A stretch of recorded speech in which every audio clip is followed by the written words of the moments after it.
Hi everyone, welcome back to my channel. আজকে সকাল সকাল ব্যাগ গুছিয়ে বেরিয়ে পড়েছি। এখন যাচ্ছি বালুরঘাটে দিদির সাথে কিছু জিনিস কেনাকাটা করতে, আর ওখান থেকেই যাব হিলিতে।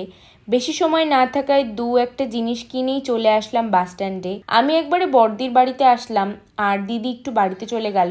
এসে দেখি বুনু তো খুবই খুশি আমাকে দেখে। মানে ও আমার দিদির মেয়ে, কিন্তু আমরা প্রায় সবাই ওকে বুনু বলেই ডাকি।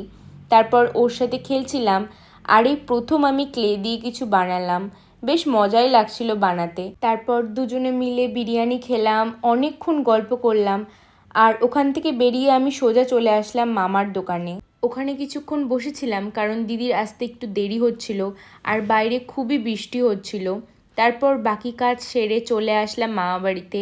এসে খাওয়া দাওয়া করে বসে পড়লাম লুডো খেলতে। এভাবেই আজকের দিনটা কাটলো। তো আজকের ভিডিওটা এটুকুই, আবার দেখা হচ্ছে নেক্সট কোনো